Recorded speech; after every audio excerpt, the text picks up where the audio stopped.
আসসালামু আলাইকুম ওয়া রাহমাতুল্লাহি ওয়া বারাকাতুহু।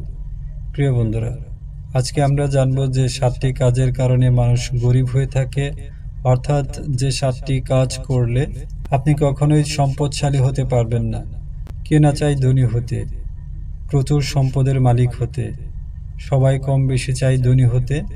তাই চলুন আজকে আমরা জেনে নিই যে 7টি কাজ ছেড়ে দিলে অভাব অনটন দরিদ্রতা আমাদের পিছু ছেড়ে দিবে এবং আপনি সম্পদশালী হয়ে উঠবেন যদি আল্লাহ তাআলার প্রতি বিশ্বাস থাকে এবং কঠোর পরিশ্রমী হন। রাসূলুল্লাহ সাল্লাল্লাহু আলাইহি সাল্লাম নিজেও দারিদ্রতা থেকে মহান আল্লাহ তাআলার কাছে মুক্তি চেয়ে দোয়া করেছেন, কারণ তিনি জানতেন যে দারিদ্রতা অনেক সময় আমাদের ঈমানকে নষ্ট করে দিতে পারে। যে কাজের জন্য বা অভ্যাসের কারণে আমাদের দারিদ্রতা আসে, আসুন সেই কারণগুলো জেনে নিই। প্রথম কারণ, তাড়াহুড়া করে নামাজ আদায় করা। যারা তাড়াহুড়া করে নামাজ আদায় করে তারা অবশ্যই দারিদ্রতা থেকে মুক্তি পাবে না, তারা কখনোই সম্পদশালী হতে পারবে না। কেননা আপনি যে কাজের জন্য তাড়াহুড়া করছেন সেই কাজটির চেয়ে নামাজ অনেক বেশি মূল্যবান।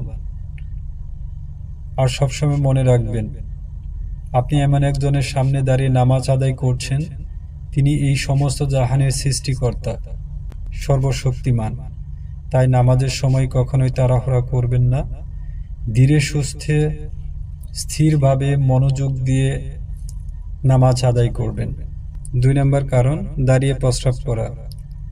যারা দাঁড়িয়ে প্রস্রাব করেন তারা বদঅভ্যাস ত্যাগ করুন, কারণ এটা ইবলিসের কাজ।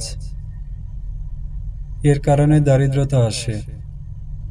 3 নম্বর কারণ, প্রস্রাবের জায়গায় ওযু করা। ভুল করেও এই কাজটি করা যাবে না। এ সম্পর্কে উলামায়ে কেরাম বলে থাকেন, বাথরুমে ঢুকে ওযু করা নিষেধ। যদি একান্তই করতে হয় তাহলে প্রস্রাবের জায়গা থেকে দূরে সরে ওযু করতে হবে। 4 নম্বর কারণ, দাঁড়িয়ে পানি পান করা। দাঁড়িয়ে পানি পান করলে দারিদ্রতা কোনোভাবেই ওই ব্যক্তিকে ছাড়ে না। আপনি যদি সম্পদশালী হতে চান, দারিদ্রতা থেকে মুক্তি পেতে চান, আর যদি দাঁড়িয়ে পানি পান করার অভ্যাস থাকে তাহলে অবশ্যই তা পরিবর্তন করুন। আমরা জানি যে আমাদের প্রিয় নবী হযরত মুহাম্মদ সাল্লাল্লাহু আলাইহি ওয়াসাল্লাম এর সুন্নত হলো বসে 3 ঢুকে পানি পান করা। দাঁড়িয়ে পানি পান করা মৃত্যুর কারণ অবধি হতে পারে, বর্তমান সায়েন্স আমাদের তাই বলছে। তাই অবশ্যই আমাদের উচিত রাসূলুল্লাহ সাল্লাল্লাহু আলাইহি ওয়াসাল্লামের সুন্নত মেনে বসে পানি পান করা এবং দাঁড়িয়ে পানি পান করা সুন্নত পরিপন্থী কাজ। 5 নম্বর কারণ, যারা ফু দিয়ে মোমবাতি বা এ জাতীয় কিছু নেবেন তারাও দারিদ্রতার সম্মুখীন হন, সুতরাং এটা থেকে বিরত থাকতে হবে। 6 নম্বর কারণ, যারা দাঁত দিয়ে নখ কাটেন। আমাদের মধ্যে অনেকেই আছেন যারা দাঁত দিয়ে নখ কেটে থাকেন। এই অভ্যাসটি অবশ্যই পরিত্যাগ করতে হবে, কারণ দারিদ্রতার আসার অন্যতম কারণ এটি।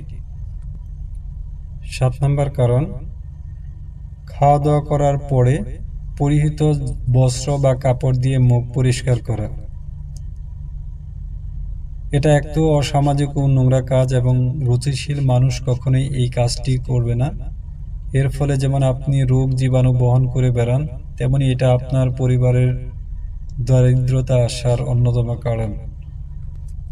প্রিয় বন্ধুরা, এই 7টি অভ্যাস আমরা যদি পরিত্যাগ করতে পারি তাহলে ইনশাআল্লাহ দারিদ্রতা কখনোই আমাদের ছুঁতে পারবে না। তাছাড়া সম্পদশালী হওয়ার অন্যতম দিক হচ্ছে আপনার কাছে যেরকম বা যতটুকু টাকা পয়সা থাকুক না কেন, সাধ্য অনুযায়ী আত্মীয়দের খাওয়ানো বা দান খয়রাত আপনাকে করতে হবে।